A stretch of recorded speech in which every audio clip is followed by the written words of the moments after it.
अस्सलाम वालेकुम प्यारा ॿारो, मां तव्हां सभिनी खे ख़ुशि आमदीद चवां थी पंहिंजे आसान सिंधी 6 क्लास लाइ। बाबा अचो त सबक़ जी पढ़ाई कयूं। प्यारा ॿारो, सुफ़ो नंबर 13 खोलींदा। सबक़ 7 हज़रत उमर बिन अब्दुल अज़ीज़ रहमतुल्लाह अलैह। हज़रत उमर बिन अब्दुल अज़ीज़ रहमतुल्लाह अलैह इस्लाम क़बूल करण खां पहिरियां तमामु सख़्तु मिज़ाज हुआ। हू इंतिहाई ज़ालिम हुआ। उन्हनि जो गुस्सो ऐं कावड़ तमामु घणी हूंदी हुई ऐं इंतिहाई तेज़ हूंदा हुआ।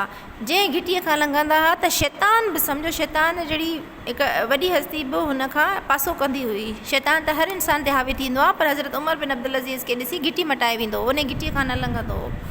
जॾहिं उन्हनि इस्लाम क़बूल कयो त उन खां पोइ इंतिहाई रहम दिल ऐं मतिलबु सादगी पसंदि थी विया। पहिरियां हू आसाइश पसंदि हुआ, पोइ हू सादगी पसंदि थी विया ऐं हू पंहिंजो भेस बदिलाए घिटियुनि में घुमंदा हुआ त पंहिंजी अवाम जी जीअं मूंखे ख़बर पए त मुंहिंजी अवाम खे कहिड़ियूं तकलीफ़ूं आहिनि।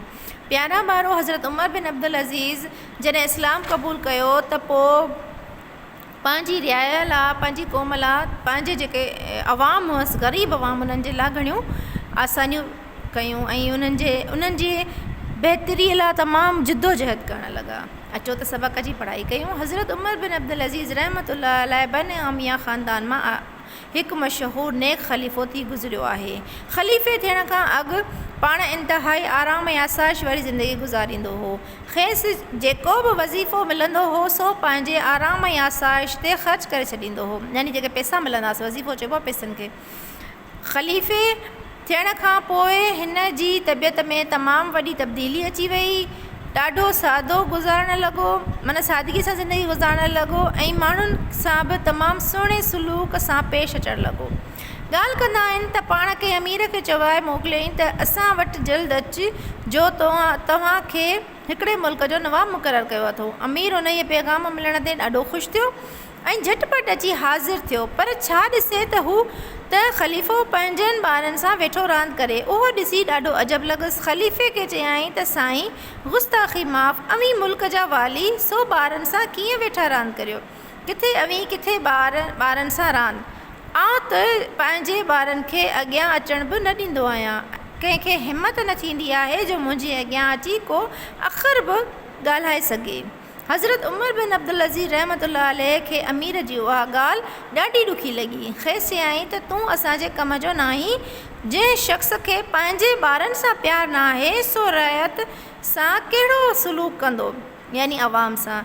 तो जहिड़े माण्हूअ मां अवाम खे सुख मिलण जी उमेद करणु अजाई आहे। हाणे मोटी वञ, असांखे तुंहिंजी ज़रूरत न आहे। यानी जेको इंसानु पंहिंजे औलाद सां नरम दिलीअ सां नथो पेश अची सघे, उहो अवाम सां रहिया सां कहिड़ो प्यारु कंदो।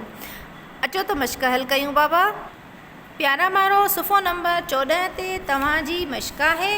उन में अलफ़ जा तव्हांखे सॼी मश्क जा तव्हांखे नोट्स मिलंदा, पर पहिरियां तव्हां होमवर्क कंदो, ॿिए तव्हांजो होमवर्क अथव। ठीकु आहे बाबा। हाणे ख़ानदान लफ़्ज़ आहे, ख़ानदान यानी फैमिली, आराम, सुकून, आसाइश, इन्हनि जी मानाऊं था पढ़ूं। ठीकु आहे बाबा।